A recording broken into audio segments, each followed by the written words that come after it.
Praise the Lord. Hello everyone. Welcome back to this next session on probability.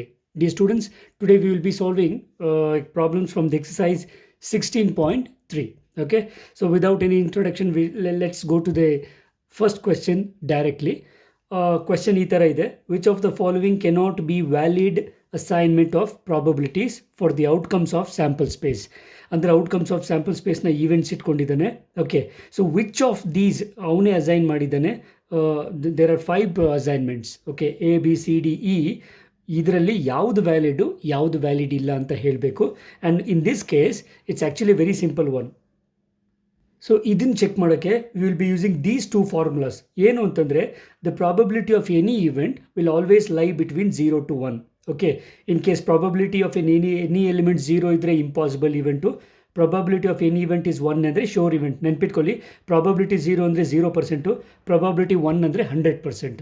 Okay, so 100% means 1 ಅಂತಿರೋದ್ರಿಂದ remember, probability of any event cannot exceed 1. So ಯಾವುದೇ ಇವೆಂಟ್ನ probability value 1ಗಿಂತ ಜಾಸ್ತಿ ಆಗೋಕ್ಕೆ ಸಾಧ್ಯತೆ ಇಲ್ಲ.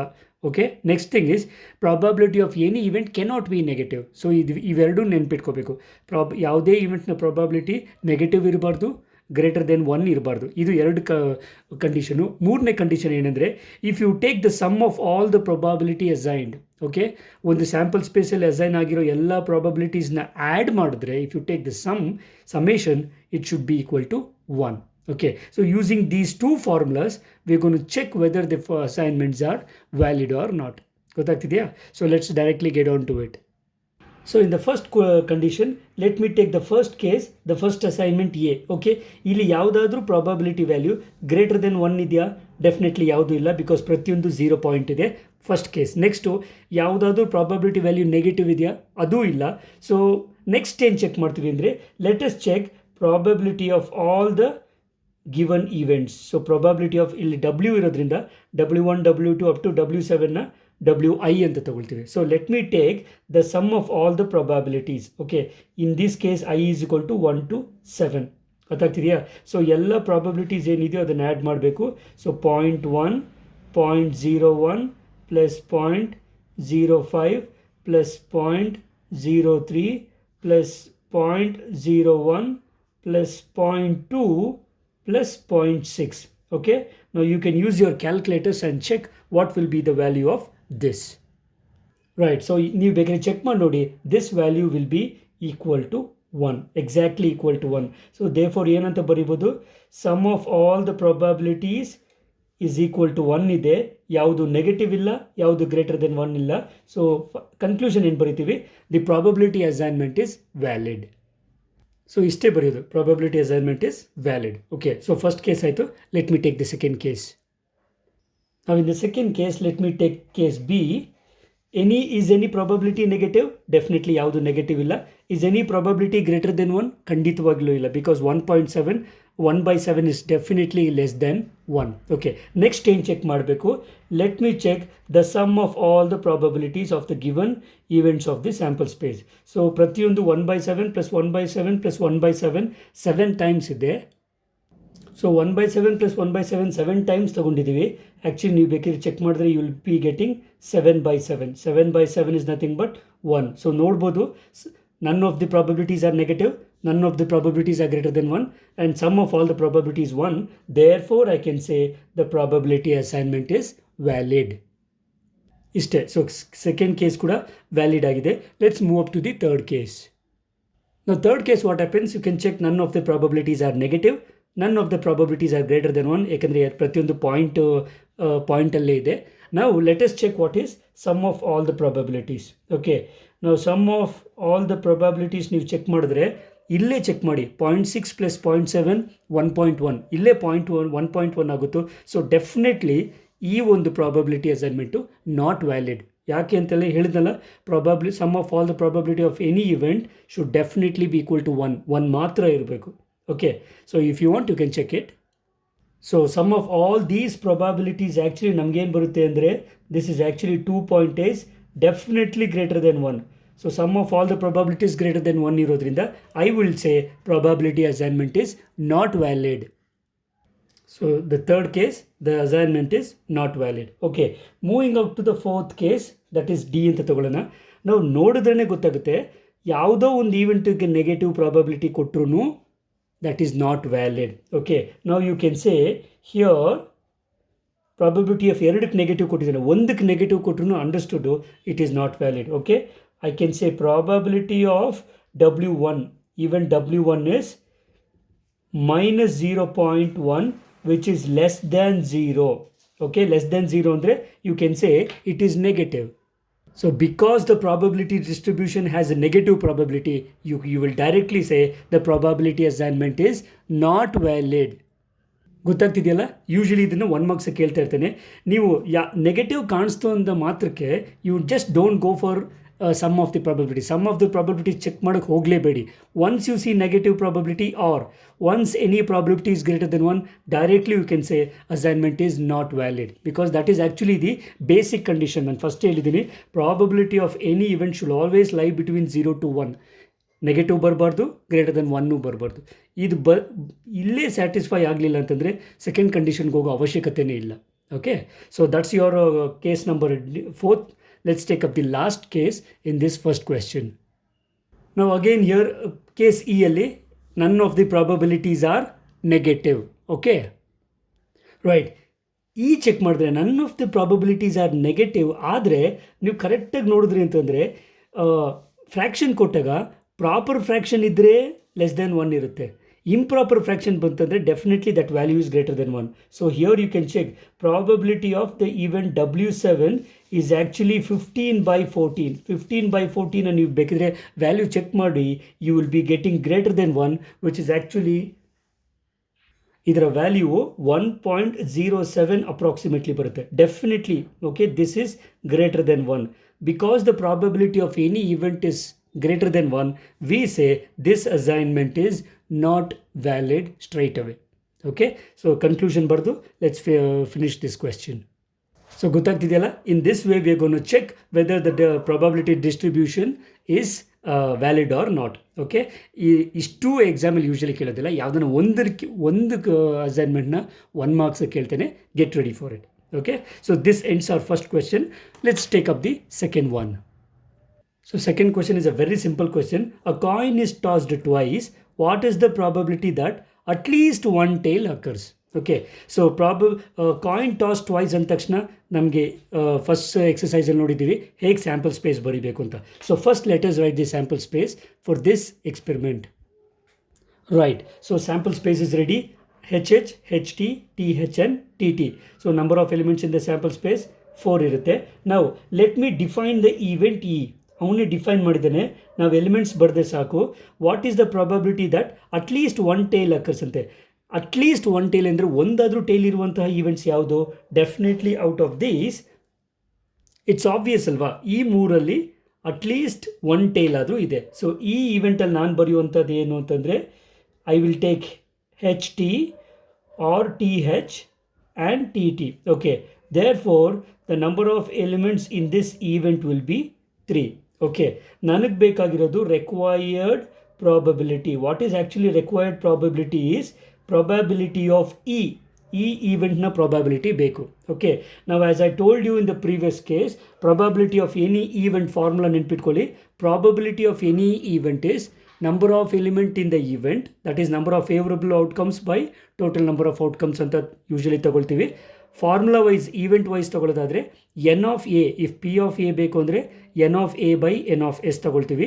ಇಲ್ಲಿ P of E event E ಅಂತ ತೊಗೊಂಡಿರೋದ್ರಿಂದ, ಸೊ ಈ probability of any event E is n of E divided by n of S. Number of elements in the element, so in the event number of elements in the event 3 ಇದೆ, it is 3 divided by 4. Okay, so ಬೇಕಿದ್ರೆ ನೀವು ಹೀಗೆ decimal ಇಟ್ಬಿಡ್ಬೋದು, fraction 3/4, or if you want you can check it. 3/4 is nothing but 0.75, 75%. Okay, very simple question. ಈ ಥರ questions usually ಎಕ್ಸಾಮಲ್ಲಿ ತುಂಬ ಸರಿ ಕೇಳ್ತಾ ಇರ್ತಾರೆ. You should be ready for this cases. Okay, right. So let's move to the third question. Okay, so here comes the third question. A die is thrown, find the probability of the following events. So ಇಲ್ಲಿ ಒಂದು 5 events ಇದ್ದಾವೆ. ಪ್ರತಿಯೊಂದು ಇವೆಂಟ್ನು frame ಮಾಡಿಕೊಂಡು ಅದರ probability ಕಂಡುಹಿಡಿಬೇಕು. Okay, ನೆನ್ಪಿಟ್ಕೊಳ್ಳಿ, ಆ dye is throne ಅಂದರೆ ಅಂಡರ್ಸ್ಟುಡು ಒಂದೇ ಒಂದು ಡೈ ಒಂದು ಸರಿ ಹಾಕ್ತಾ ಇದ್ದೀನಿ. Okay, so we know the sample space S is equal to numbers 1 to 6. So this will be the sample space. S is equal to 1 2 3 4 5 6. Number of elements in the sample space, so obvious 6 ಇರುತ್ತೆ. Okay, case 1. So case 1ಅಲ್ಲಿ event A ಅಂತ ತಗೊಳ್ಳೋಣ. Okay, a prime number will appear. ಕೊಟ್ಟಿರುವಂಥ ಇಷ್ಟು ನಂಬರ್ಸಲ್ಲಿ prime number ಯಾವ್ಯಾವುದು? 1 is actually not prime. I can take 2. 3 is prime. 4 is not prime. Okay, 5 is prime. 6 is again not prime. ನಮ್ಗೆ ನೆನಪಿದೆ 2 is the only number which is even and prime. ಉಳಿದಿರೋ ಎಲ್ಲ prime numbers odd ಆಗಿರುತ್ತೆ. So ಇದು ನಮ್ಮ event. Okay, so therefore the number of elements in this event is 3. Okay, so I want the probability of A. So P of A is nothing but n of A divided by n of S. This is nothing but n of A ಏನಿದೆ 3 ಇದೆ, divided by n of x is 6. This is actually nothing but 1/2 ಅಂತ ಬರಿಬೋದು ಅಥವಾ 0.5 ಅಂತ ಬರಿಬೋದು. It's up to you. Okay, so this will be the answer for the first case. Moving on to the second case. So event ಏನು ಹೇಳ್ತದೆ? A number greater than or equal to 3 will appear. So greater than or equal to 3 ಅಂದರೆ ಯಾವ್ಯಾವುದಾಗುತ್ತೆ? Equal to 3 ಅನ್ನು ಇರೋದ್ರಿಂದ I can take 3 4 5 6. Correct ಇದೆಯಾ? So second ಕೇಸಲ್ಲಿ ಈವೆಂಟಿಗೆ ಬರುವಂಥ elements 3 4 5 6. Therefore number of elements in this event B is 4. ಕರೆಕ್ಟಾ? Therefore if I want the probability of B which is nothing but n of B divided by n of s. This is nothing but n of b 4 ಇದೆ, n of s definitely 6. So ಬೇಕಿದ್ರೆ ಬರೀಬೋದು ನೀವು 2/3. 2 2s and 2 3s. In case ನೀವು check ಮಾಡಿದ್ರೆ this is 0.666 ಅಂತ ಹೋಗ್ತಾ ಇರುತ್ತೆ, you can leave it. Okay, fraction ಇಟ್ಟರು you will be getting the full marks. Decimal in case ಇಟ್ಟರು nothing to worry, you will be getting the full answer with the full marks. Okay, so let's take up the now third case. Third case ಏನು ಹೇಳ್ತಾನೆ? A number less than or equal to 1 will appear ಅಂತೆ. Less than or equal to 1 ಅಂದರೆ less than 1 ಅಂತಂದರೆ ಯಾವುದೂ ಇರ್ತಾ ಇರಲ್ಲ. Less than or equal to 1 ಇರೋದ್ರಿಂದ ಇಲ್ಲಿ ಒಂದು ಎಲಿಮೆಂಟ್ ನಮಗೆ ಸಿಗುತ್ತೆ. Okay, so therefore I can check n of C is equal to number of elements in C is just 1. Okay, therefore probability of this event C is nothing but n of C by n of S. This is nothing but 1/6. ಇಷ್ಟು ಬಿಡಿ ಅಷ್ಟೇ. Okay, further decimal form ಬೇಡ, keep it as it is. Okay, so this ends the third case. Moving on to the fourth case. ನಾವು D ಏನು ಹೇಳ್ತಾನೆ? ಆ number more than 6 will appear. Sample ಸ್ಪೇಸಲ್ಲಿ 6ಗಿನ್ನ ಮೋರ್ ಒಂದು ಎಲಿಮೆಂಟು ಇಲ್ಲ. So in this case there will be no element for this event. When you are throwing a die, there are no chances to get a number greater than 6. A number more than 6 ಅಂದರೆ ಅಥವಾ greater than 6 ಅಂತ ತಗೊಳ್ಬೋದು. Definitely ಇದು null set. Therefore the number of elements in this set is 0. ಯಾವ ಸೆಟ್ಟಲ್ಲಿ element 0 ಇರುತ್ತೋ ಡೈರೆಕ್ಟಾಗಿ ಬರೀರಿ the probability of that set is 0 because this is an impossible event. ಈ ಈವೆಂಟ್ ಬರೋ ಸಾಧ್ಯವೇ ಇಲ್ಲ. When you throw a die, no chance of getting a number greater than 6. ನಿಮ್ಮ ರೆಫರೆನ್ಸ್ಗೆ ಇನ್ನೊಂದು ಪಾಯಿಂಟ್ ಕೊಡ್ತೀನಿ. Here D is an impossible event. ಈ event ಬರೋ ಚಾನ್ಸಸ್ಸೇ ಇಲ್ಲ. So I am left over with one last event. Even fifth one, a number less than 6 will appear. Less than 6 ಅಂದರೆ ಇರುವಂಥ ಎಲ್ಲ ನಂಬರ್ಸೂ ಈವೆಂಟ್ ಇ ಯಲ್ಲಿರುತ್ತೆ. So we know numbers 1 to 6 are okay less than 6. Small correction the students, ಇಲ್ಲಿ 6 ಬರೋದಿಲ್ಲ, ಯಾಕಂದರೆ less than ಅಂದರೆ strictly less ಇರುತ್ತೆ. ಈ 6ನ ತೊಗೊಳಕ್ಕಾಗಲ್ಲ. ಸೊ 1 2 3 4 5 ಗಂಟ ತೊಗೊಳ್ಬೋದು. ಓಕೆ, ಸೊ ಈ ಈವೆಂಟ್ಗೆ ಎಲಿಮೆಂಟ್ಸ್ ಏನಿರುತ್ತೆ? P of E will be 5. Okay, sorry, n of E number of elements in the sample in this event is 5 ಬರುತ್ತೆ. Therefore I want to find out the probability of this event E which is nothing but number of element in this event divided by number of elements in the sample space, that is nothing but 5/6. ಇದನ್ನೇನು ಮಾಡೋಕ್ಕಾಗಲ್ಲ, ಹಾಗೆ ಇಟ್ಬಿಡಿ. This will be the final answer. In this way you can find the probabilities of the given event for the given experiment. Okay, fine. So ಇಲ್ಲಿಗೆ third question ಮುಗೀತು. Let's take up the next one. Here comes the fourth question. This is related to the playing cards. Dear students, ನೀವು playing cards ನೋಡಿದರೆ well and good, fantastic. In case ನೀವು playing cards ಗೊತ್ತಿಲ್ಲ ಅಂತಂದರೆ ದಯವಿಟ್ಟು ಈ ವಿಡಿಯೋನ ಲಿಂಕಲ್ಲಿ ನಿಮಗೆ ಈ ವಿಡಿಯೋನ ಡಿಸ್ಕ್ರಿಪ್ಷನಲ್ಲಿ ನಿಮ್ಗೊಂದು ಲಿಂಕ್ ಕೊಟ್ಟಿದ್ದೀನಿ. ಅಲ್ಲಿ ನಾನು ಈ 52 ಪ್ಯಾಕ್ ಆಫ್ 52 ಪ್ಲೇಯಿಂಗ್ ಕಾರ್ಡ್ಸ್ ಯಾವ್ಯಾವುದು, ಹೇಗಿರುತ್ತೆ, ಕಲರ್ಸ್ ಏನು, ಅದರ ಡಿಸೈನ್ಸ್ ಏನು ಮತ್ತು ಯಾವ್ಯಾವ ಕಾರ್ಡ್ ಇರುತ್ತೆ ಅಂತ ಡೀಟೇಲಾಗಿ ಹೇಳ್ಕೊಟ್ಟಿದ್ದೀನಿ. ದಯವಿಟ್ಟು ಅದನ್ನು ನೋಡಿ ಈ ಪ್ರಾಬ್ಲಮ್ನ ಸೊಲ್ಯೂಷನ್ ನೋಡಿ. Otherwise you may have a doubt. Okay, because ಮತ್ತೆ ಅದನ್ನು ಎಕ್ಸ್ಪ್ಲೈನ್ ಮಾಡಿದ್ರೆ it would be more than 10 minutes here. ಅದರ ಅವಶ್ಯಕತೆ ಇಲ್ಲ. ಸೊ ಡಿಸ್ಕ್ರಿಪ್ಷನಲ್ಲಿ ಲಿಂಕ್ ಹಾಕಿರ್ತೀನಿ. Kindly go and check it out. So here comes the solution for this. A card is selected from a pack of 52 cards. So playing cards 52 cards ಇದ್ದಾವೆ. ಅವು ಯಾವ್ಯಾವು ಏನು ಎತ್ತ ಅಂತ ನಿಮ್ಗೆ ಗೊತ್ತಿರಬೇಕು. ನಾವು first case is okay, how many points are there in the sample space. ಅಂದರೆ ಸ್ಯಾಂಪಲ್ ಸ್ಪೇಸ್ ಬರೀರಿ ಅಂತ ಹೇಳ್ತಿಲ್ಲ, because it's not easy to write the sample space for this. He is just asking you the number of elements in the sample space ಎಷ್ಟು ಅಂತ. So ಅವನೇ ಕೊಟ್ಟಿದ್ದಾನೆ playing cards 52 ಅಂತ. In case ಕೊಡಲಿಲ್ಲ ಅಂತಂದ್ರೂ it is understood the number of elements in the sample space will always B 52. Okay, ಅಥವಾ ಇನ್ನೂ detail ಬೇಕಂದರೆ ಕಾರ್ಡ್ ಈಸ್ ಸೆಲೆಕ್ಟೆಡ್ ಅಂದರೆ ಒಂದೇ ಒಂದು ಕಾರ್ಡ್ ಸೆಲೆಕ್ಟ್ ಮಾಡ್ತಿರೋದು ಅಂತ. ಯೂಶ್ವಲಿ ಇದು ನೀವು ಈಗ ಥರ ಕಾನ್ಸೆಪ್ಟ್ಸ್, ನೀವು ಈ ಥರ ಪ್ರಾಬ್ಲಮ್ಸ್ನ ಸಾಲ್ವ್ ಮಾಡೋದಕ್ಕೆ ನಿಮಗೆ ಕಾಂಬಿನೇಷನ್ಸ್ನ ಐಡಿಯಾ ಕೂಡ ಬೇಕಾಗುತ್ತೆ. Permutations, combinations, which is the 7th chapter. Okay, so the number of ways of selecting one card out of 52 cards is 52C1 ಅಂತ ಬರುತ್ತೆ. And we know that NC1 is equal to N. ಇದು ಕೂಡ formula ನಿಮಗೆ ಗೊತ್ತಿರಬೇಕು. NC1 is equal to N ಆಗಿರೋದ್ರಿಂದ 52C1 is nothing but 52. Okay, therefore the number of points in the sample space is 52 ಬರುತ್ತೆ.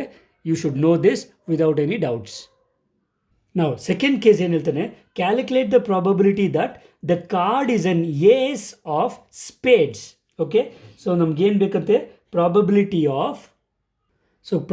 of ace of spades. ನೆನ್ಪಿಟ್ಕೊಳ್ಳಿ, ಈ ಥರ case ಬಂತು ಅಂದರೆ ಎನಿ ಹೌ ಡಿನಾಮಿನೇಟ್ರಲ್ಲಿ number of elements in the sample space ಯಾವಾಗಲೂ 52C1 ಇರುತ್ತೆ when you are selecting one card. In case if you are selecting 2 cards, ಈ 52C2 ಆಗುತ್ತೆ. It depends on how many cards you are selecting. ಸದ್ಯಕ್ಕೆ ಈ ಪ್ರಾಬ್ಲಮಲ್ಲಿ you are just selecting one card, ನೆನ್ಪಿಟ್ಕೊಳ್ಳಿ. ನಾವು ಏಸ್ of speed ನಮ್ಗೆ ಗೊತ್ತಿರೋ ಥರ ಸ್ಪೇಡ್ 13 ಕಾರ್ಡ್ಸ್ ಇದ್ದಾವೆ. ಆ 13 ಕಾರ್ಡ್ಸಲ್ಲಿ ಏಸ್ ಇರೋದು ಒಂದೇ ಒಂದು ಕಾರ್ಡ್ ಮಾತ್ರ. ಸೊ ಇರುವಂತಹ ಆ ಒಂದು ಏಸ್ನ ಸ್ಪೇಡಲ್ಲಿ ಒಂದು ಸೆಲೆಕ್ಟ್ ಆಗಬೇಕು ಅಂತಂದರೆ it is always only one chance, 1C1. ಗೊತ್ತಾಗ್ತಿದೆಯಾ? So this question is not only about probability, it is also about the combinations. ಇದೇ ಥರ ಪ್ರಾಬ್ಲಮ್ಸ್ ಕಾಂಬಿನೇಷನಲ್ಲೂ ನೀವು ನೋಡಿರ್ತೀರ. ಅಲ್ಲಿ ನಿಮ್ಗೆ ಅರ್ಥ ಆಗಿದ್ದರೆ ಇಲ್ಲಿ ನಿಮ್ಗೆ ಯಾವುದೇ ಡೌಟ್ ಇರೋದಿಲ್ಲ. Okay, again I am using the same formula. NC1 is equal to N. ಇಲ್ಲಿ 1C1 is actually 1, no doubt about it. And 52C1 is equal to 52ನೇ ಬರುತ್ತೆ. The probability of getting an ace card of spade is 52, 1/52. ಅವನು just probability of ಏಸ್ ಅಂದಿದ್ರೆ 4/52 ಬಂದಿರೋದು, because there are 4 ace cards which belong to 4 different suit. ನೆನ್ಪಿಟ್ಕೊಳ್ಳಿ, spade ಅನ್ನೋದು ಒಂದು suit ಆಗುತ್ತೆ. ನಿಮ್ಗೆ ನೆನಪಿರ್ಬೋದು, there are 4 suits of the cards of 13 pack. ಒಂದು ಸೂಟ್ನ 13 ಕಾರ್ಡ್ಸ್ ಅಂತೀವಿ. ಸ್ಪೇಡು, ಕ್ಲಬ್ಬು, ಹಾರ್ಟು ಮತ್ತು ಡೈಮಂಡು ಅಂತ. ಸೊ ಸ್ಪೇಡಲ್ಲಿ 13 ಕಾರ್ಡ್ಸ್ ಇದೆ, ಅದರಲ್ಲಿರೋ ಏಸು ಒಂದೇ ಒಂದು. So probability of getting an ace card of spade is 1 out of 52. Clear? Okay, so moving on to the third probability. Now in the third case ಅಲ್ಲಿ 2 sub conditions ಇದೆ. Calculate the probability that the card is an ace. ಇಲ್ಲಿ ಯಾವುದೇ condition ಇಲ್ಲ, it should be an ace. Okay, usually ಕನ್ನಡದಲ್ಲಿ ನಾವು ಎಕ್ಕ ಅಂತ ಕರಿತೀರಲ್ಲ, that is actually the ace in English. So ನಾನು ಆಗಲೇ ಹೇಳಿದಾಗೆ 4 ಸೂಟಲ್ಲೂ ಒಂದೊಂದು ಏಸ್ ಇರುತ್ತೆ. So the favourable outcomes is ಈ 4ರಲ್ಲಿ ಯಾವುದನ್ನು ಒಂದು ಬಂದರೆ ನನಗೆ ಏಸ್ ಬರುತ್ತೆ. And the denominator will be no doubt 52C1. ಗೊತ್ತಾಗ್ತಿದೆಯಾ sir? ಇಲ್ಲಿ ಯಾಕೆ 1C1 ತೊಗೊಂಡ್ರಿ ಅಂತಂದರೆ ಸ್ಪೇಡಲ್ಲಿರೋ ಏಸ್ ಒಂದೇ ಒಂದು, ಆದರೆ ಟೋಟಲ್ ಏಸಸ್ಸು ಇಲ್ಲಿ ಯಾವುದೇ ಕಂಡೀಷನ್ ಇಲ್ಲ, ಏಸ್ ಬಂದರೆ ಸಾಕು ಅಂತ ಕೇಳ್ತಾ ಇದ್ದೇನೆ. So it is 4C1. ನಾವು using again the same condition, 4C1 is 4 divided by 52C1 is 52 ಆಗುತ್ತೆ. ನಾವು if you divide 52 by 4 you will get 13. Okay, because 4 10s are 40 and 13 4s are 52 ಆಗುತ್ತೆ. ಮೀನ್ಸ್ ಪ್ರತಿಯೊಂದು ಸೂಟಲ್ಲೂ ಒಂದೇ ಒಂದು ಏಸ್ ಇದೆ ಅಂತ ಅರ್ಥ. Okay, so probability of an ace card without any restrictions or without any conditions is, ace ಬಂದರೆ ಸಾಕು ಅಂದರೆ 1 out of 13.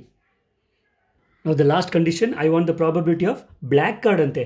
We all know out of 52 cards, half of them ಅಂದರೆ 26 are black and 26 are red. ಗೊತ್ತಿದೆಯಲ್ಲ? So black card ಬೇಕಂತಂದರೆ ಇರುವಂಥ 26 black ಕಾರ್ಡಲ್ಲಿ ಯಾವುದಾದ್ರು ಒಂದು ಸೆಲೆಕ್ಟ್ ಆದರೆ this is my favourable outcome and total possible outcomes is 52C1. ಇದರಲ್ಲೇನು doubt ಇಲ್ಲ. Now this is nothing but 26C1 is actually nothing but 26 divided by 52C1 is 52 and 26 ones are 26 twos are is 52. So therefore as I told you ಹೇಳಿದ್ನಲ್ಲ, ಇರುವಂಥ ಕಾರ್ಡ್ಸಲ್ಲಿ ಅರ್ಧ black ಅರ್ಧ red ಇರೋದ್ರಿಂದ probability of black card is 1/2. ಇದೇ ಥರ ನಿಮ್ಮ ರೆಫರೆನ್ಸಿಗೆ ಸುಮ್ಮನೆ extra ಬರ್ಕೊಳ್ಳಿ. ಪ್ರಾಬಬಿಲಿಟಿ ಆಫ್ ರೆಡ್ ಕಾರ್ಡ್ ಅಂತ ಹೇಳಿದ್ರೂ 1/2ನೇ ಬರುತ್ತೆ. ಇದು ನಿಮ್ಮ ರೆಫರೆನ್ಸ್ಗಷ್ಟೇ, ಟೆಕ್ಸ್ಟ್ ಬುಕ್ಕಲ್ಲಿ ಇದನ್ನು ಕೇಳಿಲ್ಲ. ಇನ್ ಕೇಸ್ ಎಕ್ಸಾಮಲ್ಲಿ ಬೇಕಲ್ಲ ಇದನ್ನೇ ಕೇಳ್ಬೋದು. ಪ್ರಾಬಬಿಲಿಟಿ ಆಫ್ ಬ್ಲ್ಯಾಕ್ ಕಾರ್ಡ್ ಅಂದರೂ same answer, probability of red card ಅಂದರೂ same answer, because the number of black cards is equal to number of red cards, which is equal to 26. So 26C1 is 26, 52C1 is 52. That is actually nothing but 1/2. Okay, and this will be the probability for the given case. Easy ideyalla? Actually it's a very simple problems and very challenging ones. ಚೆನ್ನಾಗಿರುತ್ತೆ solve ಮಾಡೋಕ್ಕೆ. Fine. So this ends the question number 4. Let's move on to the fifth one. Fine. So look at this question. It's ಸ್ವಲ್ಪ different ಆಗಿದೆ. A fair coin with 1 marked on one face and 6 on the other. Usually ಸ್ವಲ್ಪ ನಿಮ್ಗೆ confuse ಮಾಡೋಕ್ಕೆ ಈ question ಕೊಟ್ಟಿದ್ದಾನೆ. ಒಂದು coin ಇದೆ ಅಂತಂದರೆ ಒಂದು ಫೇಸಲ್ಲಿ ಹೆಡ್ಡು ಇನ್ನೊಂದು ಫೇಸಲ್ಲಿ ಟೈಲ್ ಇರುತ್ತೆ ಅಲ್ವಾ. ಇವನು ಹೇಳ್ತಿರೋದು ಕಾಯಿನ್ ಮೇಲೆ ಸುಮ್ಮನೆ ಈ ಥರ ಮಾಡ್ಕೊಬಿಡೋಣ. ಏನಂತ, ಈ ಕಾಯಿನ್ ಮೇಲೆ ಹೆಡ್ ಬದಲು 1 ಇದೆ, ಟೇಲ್ ಬದಲು 6 ಇದೆ ಅಂತ. ಅಂಡರ್ಸ್ಟುಡಾ? Okay. And a fair die both are tossed. ಅಂದರೆ ಒಂದು ಕಾಯಿನು ಮತ್ತು ಡೈ, ಒಂದು ಕೈಯಲ್ಲಿ ಕಾಯಿನು ಒಂದು ಕೈಯಲ್ಲಿ ಡೈ ಥ್ರೋ ಮಾಡ್ತಾ ಇದ್ದಾನೆ. Okay. Now the question is find the probability that the sum of the numbers that turn up is 3. ಎರಡು ಕೇಸು, ಇನ್ನೊಂದು 12. ಓಕೆ. ಸೊ ಫಸ್ಟು ಇದರ ಸ್ಯಾಂಪಲ್ ಸ್ಪೇಸ್ ಬರೆದಾಯಿತು ಅಂತಂದರೆ ಇವೆರಡು ಆಟೋಮ್ಯಾಟಿಕಲಿ ಗೊತ್ತಾಗುತ್ತೆ. Okay. So see how I'm going to write the sample space. ನಾವು look at the sample space ನಿಮಗೆ explain ಮಾಡ್ತೀನಿ. ಯೂಶ್ವಲಿ 12 ಔಟ್ಕಮ್ಸ್ ಬರುತ್ತೆ. ಸೆಕೆಂಡ್ ಕೇಸಲ್ಲಿ ಆ್ಯಕ್ಚುಲಿ ಡೈ ಹಾಕ್ತಿರೋದ್ರಿಂದ 1 2 3 4 5 6 ಆ್ಯಂಡ್ ಸೆಕೆಂಡ್ ಆಪ್ಷನ್ 1 2 3 4 5 6 ಆಗುತ್ತೆ. ಆ್ಯಕ್ಚುಲಿ ಯೂಶ್ವಲಿ ಕಾಯಿನ್ ಹಾಕಿದಾಗ ಹೆಡ್ ಬಂದು ಹೆಡ್ ಜೊತೆ 1 2 3 4 5 6, ಟೇಲ್ ಬಂದು ಟೇಲ್ ಜೊತೆ 1 2 3 4 5 6 ಯೂಶ್ವಲಿ ನಾವು ಬರೆಯೋದು. ಆದರೆ ಈ ಕ್ವೆಶ್ಚನ್ ಸ್ವಲ್ಪ ಡಿಫ್ರೆಂಟ್ ಇದೆ. ಕಾಯಿನಲ್ಲಿ ಹೆಡ್ಡು ಟೇಲ್ ಬರಿಬಾರ್ದು, 1 ಅಥವಾ 6 ಬರಿಬೇಕು. So my case is 1 1 1 2 1 3 1 4 1 5 1 6. ಗೊತ್ತಾಗ್ತಿದೆಯಾ? ಅಂದರೆ ಹೆಡ್ ಬದಲು 1 ಅಂತ ಬರ್ಕೊಂಡಿದ್ದೇನೆ. ನೆಕ್ಸ್ಟು ಟೇಲ್ ಬದಲು 6 ಬರ್ಕೋಬೇಕು, because 6 on the other. So second options is 6 1 6 2 6 3 6 4 6 5 6 6. ಅರ್ಥ ಆಗ್ತಿದೆಯಾ? So this will be my sample space. Okay. So ಬೇಕಿದ್ರೆ ಬರ್ಕೊಳ್ಳಿ. The number of elements in the sample space is 12. ಈಗ I can take my required cases. Right. So event ತಗೊಳ್ಳೋಣ. Sum is 3 ಅಂತೆ. ಇದರಲ್ಲಿ some 3 ಬರೋದು ಯಾವುದು? ಆ್ಯಕ್ಚುಲಿ ಇದು ಒಂದು ಮಾತ್ರ, 1 2 ತಗೊಂಡ್ರೆ. ಅರ್ಥ ಆಗ್ತಿದೆಯಾ? ಸೊ ಈವೆಂಟ್ ಬರ್ಕೊಳ್ಳೋದಾದರೆ you will be getting n of A is equal to 1 2. Sorry, ಇದು ಆರ್ಡರ್ ಪೇರಲ್ಲಿ ಬರೀಬೇಕು, ಇಲ್ದಿದ್ರೆ 2 ಎಲಿಮೆಂಟ್ ಥರ ಆಗುತ್ತೆ. Therefore the number of elements in the event A is equal to 1. Okay. Therefore probability of A is nothing but n of A divided by n of S. This is nothing but 1/12. Okay. ನೀವು ಬೇಕಿದ್ರೆ ಡೈರೆಕ್ಟಾಗಿ ಬರಿಬೋದು. Number of elements in the sample space 12 ಇದೆ, ಅದರಲ್ಲಿ some 3 ಇರುವಂಥ option ಇದು ಒಂದೇ ಅಂತ. Okay. You can write it directly, but I am giving you the procedure of how to do it. Okay. So the second case is sum is 12 ಬರಬೇಕಂತೆ. Sum 12 ಎಲ್ಲಿ ಬರುತ್ತೆ? ಇದು ಒಂದೇ ಆಪ್ಷನ್ ಇರೋದು, 6 6. ಸೊ ಇಲ್ಲಿ ಬರುವಂತಹ ಆರ್ಡರ್ಡ್ ಪೇರ್ ಯಾವುದು? 6 6 ಒಂದೇ. ಅರ್ಥ ಆಯ್ತಾ? Again here the number of elements in this event is again 1. Okay. So therefore ಇದರ ಪ್ರಾಬಬಿಲಿಟಿ ಬೇಕು ಅಂತಂದರೆ probability of B is nothing but n of B by n of S. This is nothing but 1 out of 12. Okay. Is it clear? So ಈ ಥರ ನೀವು ಅವ್ನು in case ಅವ್ನು ಬೇರೆ ಥರ ಕೇಳ್ಬೋದು. ಸಮ್ ಇಸ್ ಈಕ್ವಲ್ ಟು 10 ಅಂತ ಕೇಳ್ಬೋದು, ಅಥವಾ ಸಮ್ ಇಸ್ ಈಕ್ವಲ್ ಟು 5 ಅಂತ ಕೇಳ್ಬೋದು. ಅವ್ನು ಏನನ್ನು ಕೇಳ್ತಾನೋ, ಯಾವುದು ಸೆಲೆಕ್ಟ್ ಆಗುತ್ತೋ ಇವೆಂಟಿಗೆ ಬರ್ಕೊಂಡು ನಂಬರ್ ಆಫ್ ಎಲಿಮೆಂಟ್ಸ್ ಬರ್ಕೊಂಡು use the formula. Is it clear? It's a very simple problems these are. You have to just use your common sense. ನಿಮ್ಮಲ್ಲಿ ಇನ್ವೆಸ್ಟ್ಮೆಂಟ್ ಬೇರೆ ಏನೂ ಇಲ್ಲ, just your common sense. Okay, fine. So this was question number 5. Let's go on to the next one. Here comes the sixth question. There are 4 men and 6 women on the city council. Okay, city council ಅಲ್ಲಿ ಕೆಲವು ವ್ಯಕ್ತಿಗಳಿದ್ದಾರೆ, ಅದರಲ್ಲಿ 4 men and 6 women. Okay, if one council member is selected for a committee at random, okay, at random one person is selected out of these both. Okay, 4 + 6 10 ಜನ. Okay, now what is the probability? How likely it is that it will be a woman? How likely ಅಂದ್ರೆ understood what is the probability ಅಂತನೆ. Now the question is how likely it is that it will be a woman ಅಂತಂದ್ರೆ what is the probability of selecting a woman from 6 women and 4 men ಅಂತ. Okay, as I told you, ಈ ಥರ selection process problems ನೀವು probably ಕಾಂಬಿನೇಷನ್ಸಲ್ಲಿ ನೀವು already ನೋಡಿದ್ದೀರ 7th ಚಾಪ್ಟ್ರಲ್ಲಿ, but this is the extension part. You will find out its probability. Okay, so ಈ ಥರ ಸಾಲ್ವ್ ಮಾಡೋಣ. ಮೆನ್ನ M1 M2 M3 M4 ಅಂತ ತೊಗೊಂಡಿದ್ದೀನಿ. ವಿಮೆನ್ನ W1 W2 W3 W4 W5 and W6 ಅಂತ ತೊಗೊಂಡಿದ್ದೀನಿ. ಸ್ಯಾಂಪಲ್ ಸ್ಪೇಸಲ್ಲಿ ಇಷ್ಟು ಜನ ಇರ್ತಾರೆ, which is nothing but 10. So ಆ ಎಲ್ಲ ಎಲಿಮೆಂಟ್ಸ್ನ ಸ್ಯಾಂಪಲ್ ಸ್ಪೇಸ್ ಹಾಕೋಣ. So number of elements in the sample space would be 10. Okay, ನನಗೆ ಬೇಕಾಗಿರೋದು ಈ ವಿಮೆನ್ ಅಲ್ವಾ, probability of women.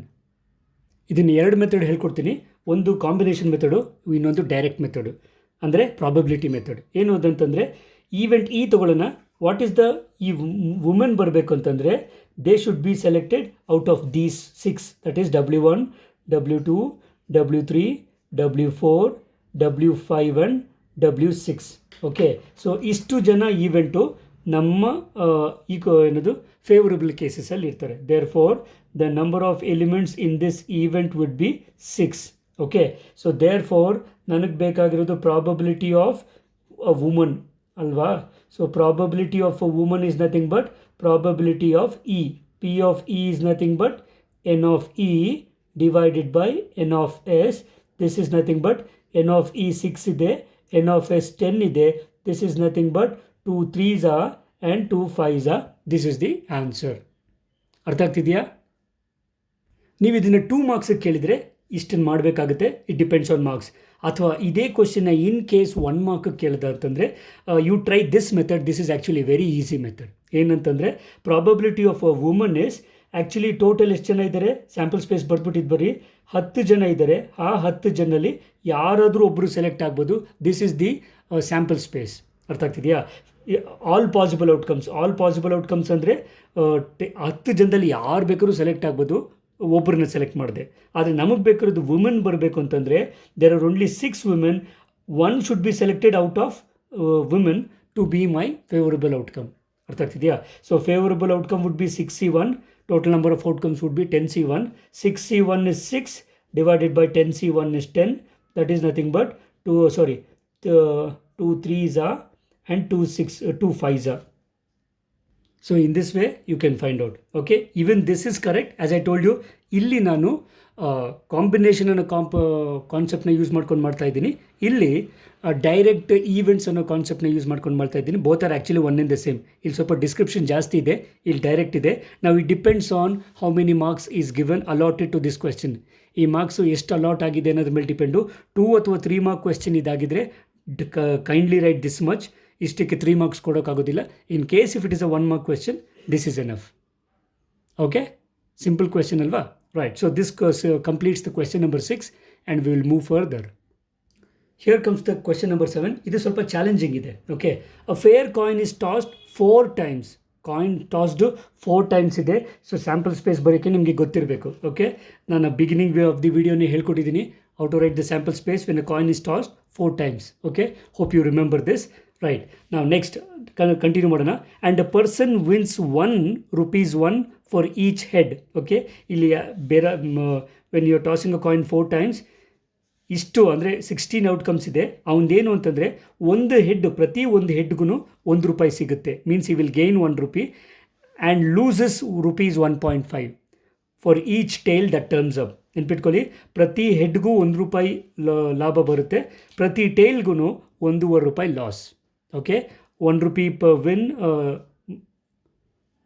1 rupee profit for every head and 1.5 rupees loss for every tail. Okay, now the question is, from the sample space, calculate how many different amounts of money you can after 4 tosses and the probability of having each of these amounts. ಅಂದರೆ ಈಗ 4 ಸರಿ toss ಹಾಕಿದ ಮೇಲೆ ಎಷ್ಟು amount ಅವನ ಕೈಯಲ್ಲಿ ಇರಬಹುದು. Okay, so depends on the outcome. Okay, ಅವ್ನಿಗೆ ಲಾಸ್ ಆಗುತ್ತೋ ಲಾಭ ಆಗುತ್ತೋ ನೋಡಿ ಅದರ ಪ್ರಾಬಬಿಲಿಟಿ ಕೂಡ ಕಂಡುಹಿಡಿಬೇಕಂತೆ. Okay, this is definitely a challenging question and hope you will enjoy this. See how we are going to solve this. First ಏನು ಮಾಡೋಣ, ಇದಕ್ಕೆ ಸಂಬಂಧಪಟ್ಟಂಥ ಈ ಸ್ಯಾಂಪಲ್ ಸ್ಪೇಸ್ನ ಬರ್ಕೊಬಿಡೋಣ. ಓಕೆ, ಇದು ನಿಮ್ಗೆ ಗೊತ್ತಿರಬೇಕು. ಗೊತ್ತಿಲ್ಲ ಅಂತಂದರೆ you have to know it. Okay, ನೀವು ಫಸ್ಟ್ ವಿಡಿಯೋ ಫಾಲೋ ಮಾಡಿದರೆ ಡೆಫಿನೆಟ್ಲಿ ವಿದೌಟ್ ಎನಿ ಡೌಟ್ಸ್ ನೀವು ಇದನ್ನು ಖಂಡಿತ ಬರೀತೀರ. Okay, so if you have not watched it, please kindly watch it. It will be useful for you. So this will be the sample space having 16 outcomes. So ಇಷ್ಟು ಬರೆಯೋದು ನೆನಪಾದರೆ 25% of the job done ಇರುತ್ತೆ. Okay, ಈಗ options ಏನಂತಂದರೆ first ಕೇಸಲ್ಲಿ event ಏನಂತ ತಗೊಳ್ಳೋಣ ಅಂತಂದರೆ 4 heads ಅಂತ ತಗೊಳ್ಳೋಣ. If you take 4 heads, that means 4 head ಬಿದ್ದರೆ ದಟ್ ಇಂಪ್ಲೈಸ್ ಒಂದು ಹೆಡ್ಗೆ 1 ರೂಪಿ ವಿನ್ ಇರೋದ್ರಿಂದ he wins. So this is ₹4 gain. ಅರ್ಥ ಆಗ್ತಿದೆಯಾ? ಸೊ ಫಸ್ಟ್ ಕೇಸು 4 ಹೆಡ್ಸ್ ಅಂತ ತಗೊಂಡ್ರೆ ಹೇಳಿದ್ನಲ್ಲ, ಪ್ರತಿ ಹೆಡ್ಗೂ 1 ರೂಪಾಯಿ ಪ್ರಾಫಿಟ್ ಇರೋದ್ರಿಂದ 4 ಹೆಡ್ ಬಿದ್ದರೆ the person will get 4 rupees gain. Okay, therefore probability of 4 heads ಅಥವಾ 4 rupee gain. Okay, probability of 4 rupee gain is equal to ಎಷ್ಟು? 4 heads ಬರುವಂಥ ಸಾಧ್ಯತೆ ಒಂದೇ. So it is 1 out of total is 16. Okay, so probability of ₹4 gain is 1 out of 16. ಅರ್ಥ ಆಗ್ತಿದೆಯಾ? Fine. ನಾವು second ಕೇಸಲ್ಲಿ second event ಏನಂತ ತಗೊಳ್ಳೋಣ, 3 heads ಅಂತ ತಗೊಳ್ಳೋಣ. 3 heads ಅಂದರೆ understood, that means you will be having 1 tail. Okay, so 3 headsಲ್ಲಿ ಅವನಿಗೆ 3 rupees ಸಿಗುತ್ತೆ. ಓಕೆ, 3 rupees ಆದರೆ ಒಂದು ಟೈಲ್ ಇರೋದ್ರಿಂದ -1.5. ಅರ್ಥ ಆಗ್ತಿದೆಯಾ? 3 head ಬಿದ್ದರೆ ನಾವು ಟೇಕ್ ದಿಸ್ ಎಕ್ಸಾಂಪಲ್, 3 head ಬಿದ್ದರೆ ಒಂದು ಟೈಲ್ ಬಿದ್ದೇ ಬರುತ್ತೆ. ಸೊ 3 head ಇಂದರೆ 3 rupees ಗೇನು, ಒಂದು ಟೈಲ್ ಬೀಳೋದ್ರಿಂದ 1.5 rupees loss. So 3 - 1.5 is nothing but ₹1.5 gain. ಅರ್ಥ ಆಗ್ತಿದೆಯಾ? 3 ಹೆಡ್ ಬಿದ್ದ ಜಾಗದಲ್ಲಿ ಅವನಿಗೆ 1.5 rupees ಗೇನ್ ಸಿಗುತ್ತೆ. Therefore probability of ₹1.5 gain. So ಇದರ ಅರ್ಥ ಪ್ರಾಬಬಿಲಿಟಿ ಆಫ್ 3 heads. 3 heads ಬರೋದು ಎಷ್ಟಿದ್ದಾವೆ? You can check it. Probability of 3 heads is 1, 2, 3, 4. Okay, 3 head ಬರುವಂಥ ಸಾಧ್ಯತೆ you will be 4 out of 16. Okay, so 4 out of 16 is nothing but 4 ones 4 4s 1/4 ಅಂತ ಬರೀಬೋದು ಅಥವಾ 0.25 ಅಂತ ಬರೀಬೋದು. It's up to you. Third ಕೇಸಲ್ಲಿ 2 heads ತಗೊಳ್ಳೋಣ. 2 heads ಬಿದ್ದರೆ ಏನಾಗುತ್ತೆ? For example take this, 2 head ಇದ್ದರೆ ಆಟೋಮೆಟಿಕಲಿ 2 ಟೇಲ್ ಇರುತ್ತೆ. ಸೊ 2 ಹೆಡ್ ಬರೋದ್ರಿಂದ 2 rupees ಪ್ರಾಫಿಟ್ಟು. ಆದರೆ 2 ಟೇಲ್ ಬೀಳೋದ್ರಿಂದ 1.5 -3 ಆಗೋಗುತ್ತೆ. Means E will be losing 1 rupee. Okay, that implies -1. That is -1 ಅಂದರೆ ಏನು? ₹1 ಲಾಸ್. ಅರ್ಥ ಆಗ್ತಿದೆಯಾ? 2 ಹೆಡ್ ಬಿದ್ದರೆ ಅವನಿಗೆ 1 rupee ಲಾಸ್ ಆಗುತ್ತೆ. Therefore probability of ₹1 loss is equal to, so ಈಗ definitely denominator total possible outcome 6 ಇರುತ್ತೆ.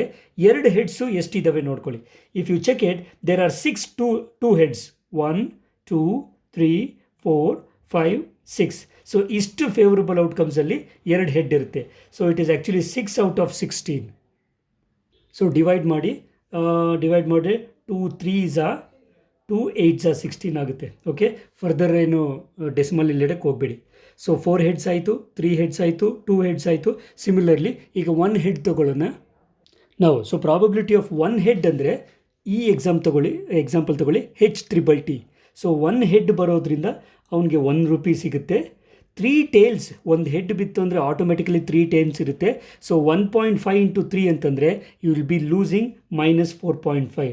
ಸೊ 1.5 1.5 3 ಟೈಲ್ಗೆ. Okay, so this is actually nothing but 3.5. ಇದರ ಅರ್ಥ ಏನು ಮೈನಸ್ 3.5 ಅಂದರೆ ದಟ್ ಈಸ್ ರುಪೀಸ್ 3.5 ಲಾಸ್ ಅಂತ. ಮೈನಸ್ ಅಂದರೆ ಲಾಸು, ಪಾಸಿಟಿವ್ ಇದ್ದರೆ ಪ್ರಾಫಿಟ್ಟು. ಅರ್ಥ ಆಗ್ತಿದೆಯಾ? ಸೊ ಇನ್ ದಿಸ್ ಕೇಸ್ ಯಾವ ಕೇಸು, ಅವ್ನಿಗೆ ಒಂದು ಹೆಡ್ ಬೀರುವಂತಹ ಕೇಸಲ್ಲಿ he will be losing rupees 3.5. Therefore, probability of rupees 3.5 loss. So 3.5 loss ಅಂತಂದರೆ ಯಾವಾಗ ಒಂದು ಹೆಡ್ ಬಂದರೆ, ನೆನ್ಪಿಟ್ಕೊಳ್ಳಿ ಡಿನಾಮಿನೇಟರು 16 ಇರುತ್ತೆ. ಒನ್ ಹೆಡ್ ಬೀಳುವಂಥ case you can check it. You will be having again 4. ಯಾವುದು? H+T, TH+T and TH and TTHT. ಅರ್ಥವಾಗ್ತಿದೆಯಾ? So there will be 4 cases of one head. This is again will be 4 ones 4 4s, that is 1/4 ಬರುತ್ತೆ, which is again 0.25 ಬೇಕಿದ್ರೆ ಬರಿಬೋದು. Okay, so ನೆನ್ಪಿಟ್ಕೊಳ್ಳಿ, 4 ಹೆಡ್ಸ್ದು 1, 3 ಹೆಡ್ಸ್ದು 4, 2 ಹೆಡ್ಸ್ದು 6, again 1 ಹೆಡ್ದು 4 ಆ್ಯಂಡ್ ಫೈನಲಿ ನೋ ಹೆಡ್. ಇನ್ನೂ ಒಂದು ಚಾನ್ಸ್ ಇದೆ, ನೋ ಹೆಡ್ ಅಕರ್ಸ್. ಅರ್ಥ ಆಗ್ತಿದೆಯಾ? So that will be the event E. So 1 head ಆದಮೇಲೆ ನೋ ಹೆಡ್ಸ್. 0 ಹೆಡ್ಸ್ ಅಂತಂದರೆ ಆ್ಯಕ್ಚುಲಿ -1.5 ಇಂಟು 4 ಅಂದರೆ -6 ಅಂದರೆ ₹6 ಲಾಸ್. -6 ಅಂದರೆ ಏನು? That is ₹6 loss. ಅವನಿಗೆ 3 ಅಂದರೆ 4 ಟೇಲ್ ಬಿತ್ತು ಅಂದರೆ ಅದರ ಅರ್ಥ ಒಂದು ಹೆಡ್ ಬೀಳಲಿಲ್ಲ ಅಂತಂದರೆ ಈ ವಿಲ್ ಬಿ ಲೂಸಿಂಗ್ ₹6. ನಾವು what is the probability of this case? ನಾವು ಪ್ರಾಬಬಿಲಿಟಿ ಆಫ್ ₹6 ಲಾಸ್ ಅಂದರೂ ಒಂದೇ, ಪ್ರಾಬಬಿಲಿಟಿ ಆಫ್ 0 ಹೆಡ್ ಅಂದರೂ ಒಂದೇ. 0 ಹೆಡ್ಸ್ ಬರೋದು ಇದು ಒಂದೇ ಒಂದು ಕೇಸಲ್ಲಿ. All the 3 are tails, that is 1 out of 16. ಅರ್ಥ ಆಗ್ತಿದೆಯಾ? So this way the probability distribution of head and tail is divided when you are tossing a coin thrice. Okay, so ಇದನ್ನು ಸಮ್ಮರಿ ಒಂದು simple table ಕೊಡ್ತೀನಿ, ನೆನ್ಪಿಟ್ಕೊಳ್ಳಿ for the further cases. So table ಇದು table ಅಂದರೆ ಹೆಡ್ಡಲ್ಲಿ number of heads ಅಂತ ಆದರೂ ತೊಗೊಳ್ಳಿ, or it is same as number of tails. Okay, you may have 0 tail. Okay, 0 head ಅಥವಾ 0 tail, 1 head, 2 head, 3 head, 4 head. ಯಾವಾಗ? Tossing a coin 4 times. ಇದು ನೆನಪಿರಬೇಕು. So ಇದು ಹೇಗೆ ಡಿವೈಡ್ ಆಗುತ್ತೆ ಅಂದರೆ 0 ಹೆಡ್ಸ್ ಇರೋದು 1 out of 16, 1 ಹೆಡ್ ಇರೋದು 4 out of 16, 2 ಹೆಡ್ ಇರೋದು 6 out of 16 ಆ್ಯಂಡ್ 3 ಹೆಡ್ ಇರೋದು again 4 out of 16 and 4 heads ಇರೋದು 1 out of 16. 4 + 1 5, 4 + 1 5, 10 ಆಯಿತು, 6, 16 ಔಟ್ಕಮ್ಸ್ ಇರುತ್ತೆ. ಅರ್ಥ ಆಗ್ತಿದೆಯಾ? Fine. So this was all about the most challenging question number 7. Okay, so ಇನ್ನೊಂದು simple question ಮಾಡಿ ನಾವು ಇಂದು ವಿಡಿಯೋ ಮುಗಿಸೋಣ. So I'm taking the 9th question of the exercise. If 2/11 is the probability of an event, probability of an event ಅಂದರೆ probability of any event, or in case E ಅಂತ ತಗೊಳ್ಬೋದು ಅಥವಾ A ಅಂತ ತಗೊಳ್ಬೋದು. What is the probability of the event not A? ನೆನಪಿದೆಯಾ? Very simple formula. Will be using this formula. Okay, probability of A ಕೊಟ್ಟು probability of not A ಕೇಳ್ಬೋದು, ಅಥವಾ probability of not A ಕೊಟ್ಟು ಪ್ರಾಬಬಿಲಿಟಿ ಆಫ್ ಎ ಕೇಳ್ಬೋದು.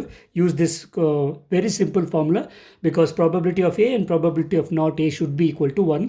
ಅದು basic formula. Okay, very simple question, 1 mark question. So ಏನು data is probability of A ಅಂತ ತಗೊಳ್ಳೋಣ. he has given 2/11 and probability of A dash ಅಂದರೆ not A ಅಂತ ನೆನ್ಪಿಟ್ಕೊಳ್ಳಿ. This I have to find out. So formula ಏನು? Probability of not A ಅಥವಾ A transpose, ಅದು A dash ಅಂತ ತೊಗೊಳ್ತೀವಿ. That is nothing but A complement. Probability of A complement is 1 minus probability of A. That is formula ಇಂದ substitute ಮಾಡೋಣ. Probability of A dash is 1 minus 2 divided by 11. So LCM ತೊಗೊಂಡ್ರೆ 11 ಆಗುತ್ತೆ. It is 11 minus 2, that is nothing but 9/11. Okay, therefore probability of not an event ಏನಾಗುತ್ತೆ? 9 out of 11 ಆಗುತ್ತೆ. ಅರ್ಥ ಆಗ್ತಿದೆಯಾ? That completes the solution for this question, a very simple one. Well students, it's time for me to wind up this session. Hope you have enjoyed this and also learnt the concepts of writing the probability for the given events. Okay, so exercise ಅಲ್ಲಿ 21 questions ಇದೆ. We have almost solved 8 questions. 8ನೇದು ಬಿಟ್ಟು 9th ಮಾಡಿದ್ದೀನಿ because 8th one is a very lengthy one. Okay, so we will be solving the remaining questions in the next part. Okay, so until then, take care of your health. God bless you all and bye.